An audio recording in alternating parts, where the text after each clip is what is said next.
Partido Independentista un plan específico para atender la actual crisis fiscal.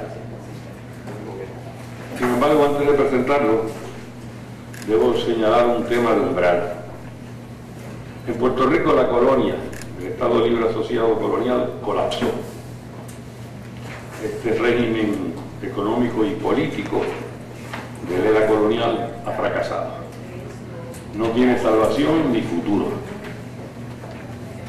Por lo tanto, de umbral digo, lo que por tantos años hemos reiterado, que atender el problema del estatus político en Puerto Rico es imperativo y sin ello no podremos aspirar a un pleno desarrollo para nuestra patria.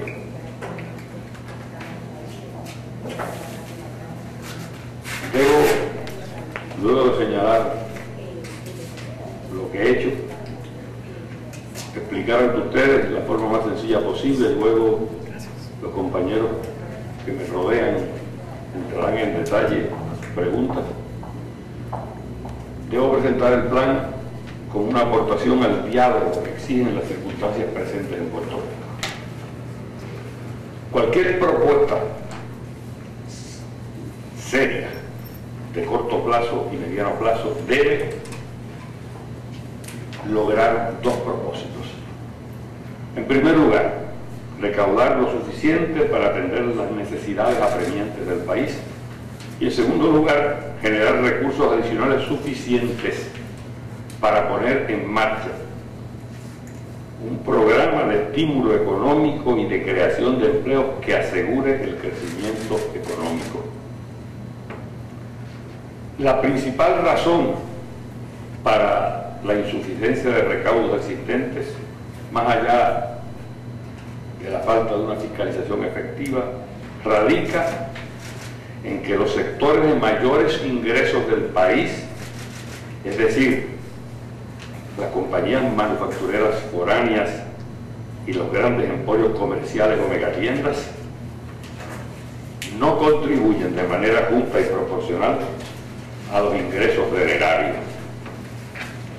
Una, porque están exentas, y otra, porque el cúmulo de créditos, deducciones y privilegios contributivos de que disfrutan hace que resulten también estar virtualmente exentas. Dichos privilegios han crecido como la espuma en lo que va del siglo XXI, desangrando severamente la capacidad de recaudo del fisco.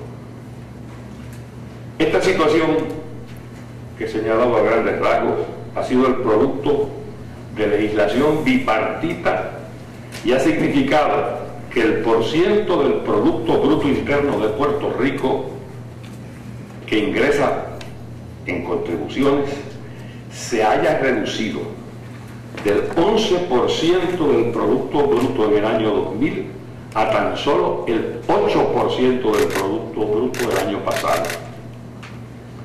Así lo reconocen tanto el informe preparado por KPMG, que lo preparó por el gobierno, como el más reciente editorial sobre Puerto Rico del New York Times. Baste recordar que el coeficiente o coeficiente correspondiente en Irlanda es del 20%, en Bahamas el 16% y en Estados Unidos el 25%, mientras en Puerto Rico solamente el 8%. Voy a decir esto de otra manera más sencilla. Si la legislación contributiva que estaba vigente en el año 2000 hubiera estado vigente este año, el gobierno hubiera ingresado 3.000 millones de dólares adicionales, 3 billones de dólares, a pesar de la contracción económica que ha padecido Puerto Rico. En efecto, y esto es de suma importancia, durante los últimos 15 años, del año 2000 a este año, los gobiernos de turno le han regalado a los grandes intereses económicos más de 35.000 millones de dólares, y ahora el gobierno pretende que sea el pueblo el que pague la cuenta. Resulta inconcebible pretender que los nuevos recaudos necesarios los genere nuestra ya golpeada clase media y trabajadora, mientras los intereses privilegiados conservan su inmunidad contributiva. Nuestro objetivo a corto plazo debe ser restaurar el 11% que existía en el año 2000 a base de lograr tasas contributivas efectivas y reales a los sectores que hoy están exentos o virtualmente exentos. Un 10% de tasa efectiva, y les recuerdo que en Bahamas es el 16, en Irlanda el 12 y en Estados Unidos el 25, un 10% de tasa efectiva sobre los 30.000 millones de dólares en ganancias, lo que se llama profits existentes hoy, y que se repatrian anualmente al extranjero, sería 3.000 millones de dólares. Eso es lo que se requiere para volver al coeficiente del 11% con relación al Producto Bruto Interno, como ocurría en el año 2000. Y ello se lograría sin tener que aumentar los impuestos sobre el consumo ni llevar a cabo injustos y dolorosos recortes en gastos públicos que son necesarios. Mediante el plan que vamos a distribuir a ustedes en este momento y que hemos propuesto al país, luego de usar 1.500 millones de dólares para estabilizar el presupuesto y para cumplir con las obligaciones impostergables del gobierno, el gobierno tendría disponible una cantidad equivalente, es decir, 1.500 millones de dólares para invertir en programas de promoción de desarrollo económico y creación de empleo que pongan en marcha el crecimiento económico. Mientras no tengamos los plenos poderes económicos de la soberanía, estaremos siempre luchando con un brazo amarrado. Pero no hay razón alguna para no hacer ahora lo que es justo, posible y necesario. Ustedes tienen en sus manos el plan de recaudación y estímulo al desarrollo que se ha confeccionado con mucho rigor, con mucha calma, en donde se amplía lo que acabo de comunicarles a ustedes. Reitero, Puerto Rico en este momento solamente recauda el 8% del Producto Bruto Interno comparado con el 11% que recaudaba en el año 2000. Si imponemos las mismas tasas que teníamos en el año 2000, en este momento no habría que agravar el consumo ni incurrir en las draconianas medidas que está proponiendo el gobierno. Reitero además que lo que quiere decir esto en términos sencillos es que desde el año 2000 hasta el presente el gobierno de Puerto Rico, tanto Popular como PNP, le ha hecho un regalo de 35.000 millones de dólares a los grandes intereses económicos, y ahora pretenden que sea el pueblo el que pague por ese regalo. Esas son mis palabras iniciales. Estoy disponible para las preguntas que tengan ustedes hacer, pero le pido primero a la compañera María de Santiago que abunde sobre el número correcto. Muy buenos días a todos y a todas. Yo quería hacer algunos apuntes adicionales. Primero,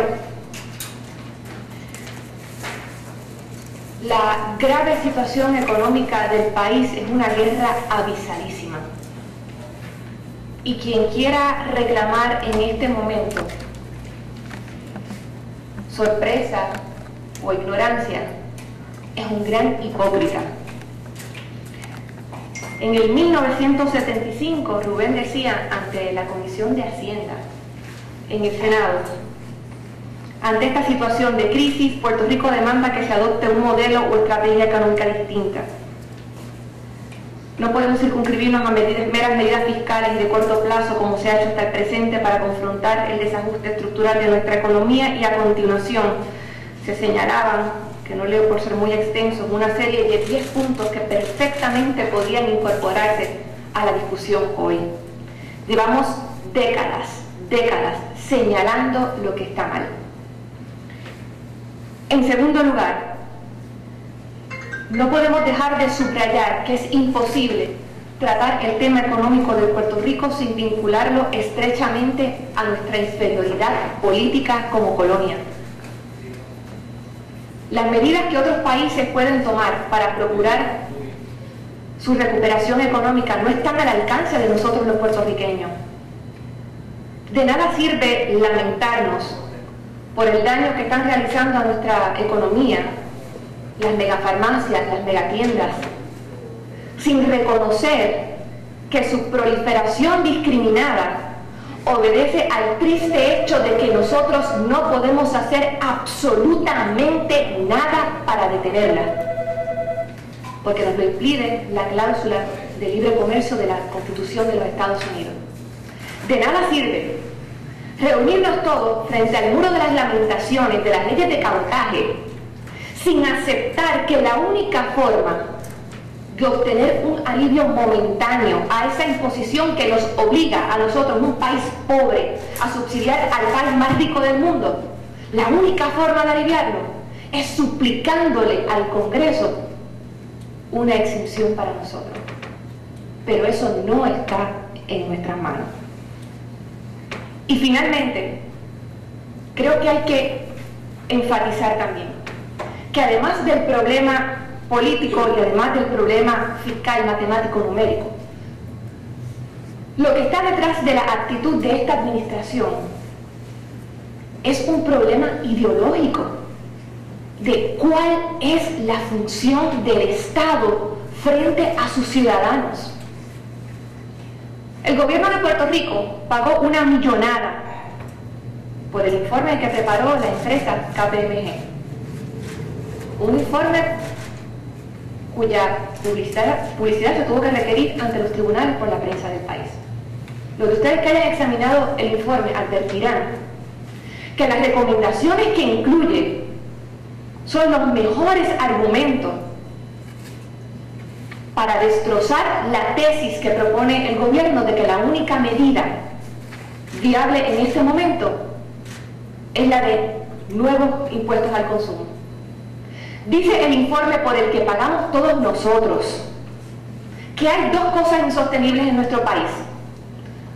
Una, el éxodo del capital que se produce aquí, la riqueza que se genera en nuestro país y que sale en una proporción muchísimo mayor a las de otros países comparables con Puerto Rico. Y en segundo lugar, el consumo desaforado que eventualmente va a colapsar, lo que quiere decir que cualquier impuesto sobre ese consumo no tiene mayor futuro. Y eso no lo dice el Partido Independentista puertorriqueño, eso lo dice el informe por el que pagó el gobierno de Puerto Rico y al que convenientemente están ignorando en estos momentos.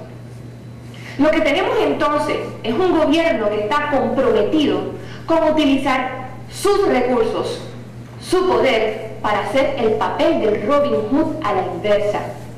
Alejandro García Padilla quiere quitarle a los pobres para darle a los ricos. Y eso, repito, no es solamente un problema fiscal, eso es un problema moral de forma de gobierno. Bueno, le voy a pedir primero al compañero Fernando Martín y luego al compañero Francisco Catalá que se dirigen a ustedes. Buenos días, amigos y amigas. Muy brevemente, yo creo que ya se han dicho las cosas fundamentales, pero este tema también merece que se hagan ciertos desenmascaramientos. Aquí, por ejemplo, parece ser moneda común el decir que la razón por la cual el gobierno de Puerto Rico está pasando por esta crisis de recaudo es porque ha habido una reducción en la actividad económica, hombre, lo cual es cierto, pero es una economía mucho más pequeña de lo que era antes. Pero eso encierra un engaño, porque el Producto Interno Bruto de Puerto Rico es en este momento cerca de 103 billones de dólares. Y nuestro recaudo es solamente el 8% de eso, comparado con el 11% de lo que era el recaudo en el año 2000. Así es que medido contra el Producto Interno Bruto, la gran razón de la reducción en los recaudos es que durante estos últimos 15 años ha habido en Puerto Rico una piñata de deducciones, créditos, exenciones y privilegios, que es la explicación de por qué antes, con la legislación existente en el 2000, que no era ninguna legislación progresista, porque todavía era bajo, pero porque en el 2000 se recogía el 11% del Producto Interno Bruto y ahora no se recoge nada más que el 8%. Y resulta, coincidencia, que la diferencia, si nosotros este año hubiéramos recogido 3 puntos más del Producto Interno Bruto, es decir, lo mismo que habíamos recogido en el año 2000, hubiéramos recogido 3.000 millones de dólares adicionales, suficientes, como señala nuestro planteamiento, para utilizar la mitad, para atender el hoyo en que estamos metidos y atender responsabilidades mínimas. Y por el otro lado, hacer lo que tenemos que hacer para salir del hoyo de verdad, o para empezar a salir del hoyo, aún dentro de las limitaciones de la colonia, que es empezar un programa de estímulo al desarrollo económico. Pero como hay vacas sagradas intocables, y quienes las hicieron intocables fueron tanto rojos como azules, porque aquí no ha gobernado más nadie, mucho menos en los últimos 15 años. ¿Qué solución se les ocurre a ellos? Bueno, la solución que se les ocurre a ellos es impuesto sobre el consumo. Es decir, en la jurisdicción de los Estados Unidos más pobre, 45% de la gente por debajo del nivel de pobreza, y en la jurisdicción de los Estados Unidos con peor distribución del ingreso, la idea genial del gobierno de Puerto Rico es que este asunto se resuelva imponiendo contribuciones al consumo, cuando resulta que nos estamos muriendo de sed rodeados de un lago de agua dulce, que lo que hay que hacer es hacer lo que hace cualquier país civilizado del mundo, que le impone mayores contribuciones, hombre, que no van a ser confiscatorias, contribuciones razonables a los sectores que más ganan, y aún con las propuestas nuestras estarían pagando en Puerto Rico menos de lo que pagan en los países que compiten con Puerto Rico por ese capital extranjero. Así es que esto presenta una situación realmente escandalosa. Todavía oigo hablar en la mañana de hoy de algunos que quieren volver al impuesto en los muelles y no exhibir nada más que la comida y las medicinas y imponer el 10 o el 11% y acabar con el IVA. Oiga, eso lo que quiere decir es que la inflación que va a haber en Puerto Rico, donde eso es una bofetada en la cara del consumidor pobre, porque ya del tiro cuando llega al muelle, antes que venga el efecto cascada, ya ese producto vale 10% más al llegar al muelle. Lo cual quiere decir que cuando lo compre en la tienda eso va a ser un aumento de por lo menos el 20%, y ya ni se habla de bregar con el efecto recesivo del impuesto. Así que esto es un planteamiento que realmente atiende nuestro problema fundamental, que es el desbalance de la carga contributiva. Desbalance que ha explotado por la acumulación de deuda y que ahora pretenden resolver, haciendo que el ciudadano empobrecido y golpeado sea quien acabe pagándolo. Así es que alternativas hay. Vamos a traer ahora al compañero Francisco Catalán. Buenos días a todos. El planteamiento medular puede resumirse de manera sencilla y ya lo han dicho los compañeros. Desde hace años el PIB ha insistido en un aumento en las contribuciones a la inversión directa externa, es decir, a las empresas del exterior radicadas en Puerto Rico que están gozando de innumerables privilegios tributarios. La tasa que estamos considerando es la de 10%, que de arranque inicialmente recaudaría 3.000 millones adicionales a lo que se recauda hoy día. Pero no se queda ahí el planteamiento. Parte de ese recaudo se devolvería a la economía en un plan de producción. ¿Qué es lo que hacen otros países? Lo curioso es que KPMG recomienda eso también. KPMG señala, plantea la eliminación de todos los incentivos y deducciones y créditos. Concretamente señaló la ley 22, eliminarla, pero además a su planteamiento general en la página 44, la eliminación de todo. Y entonces propone que en lugar de utilizar el sistema tributario como incentivo a la inversión, se utilice como incentivo a la inversión un programa de gastos, es decir, el plan de reconstrucción, el plan de desarrollo. Eso es lo que hacen otros países. ¿Cómo usted explica, por ejemplo, que en otros países tengan tasas contributivas más altas que las de Puerto Rico y de Puerto Rico se vayan a la fábrica? Porque en otros países esas tasas más altas vienen acompañadas con programas de producción como el que estamos proponiendo aquí. Claro, amén de que vienen acompañadas con tratados comerciales que aumentan la clientela de esas compañías, cosa que está velada para nosotros. Pero para tú tener una infraestructura adecuada, un sistema de educación adecuado, un plan universal de salud que reduciría los costos aquí adecuado, tienes que tener recaudación y un plan de gastos para suplir esos servicios. Eso es lo esencial de esto. Bueno, yo creo que los compañeros han explicado a plenitud de qué se trata este plan bastante extenso que ustedes tienen ante sí. Es sencillo, se le va a imponer impuestos al pueblo trabajador y de clase media, se le van a recortar servicios, horas de trabajo al pueblo trabajador y la clase media, o vamos a ir a buscar el dinero a donde está. Y yo creo que la contestación es sencilla y nuestro pueblo aplastantemente optaría por la segunda alternativa.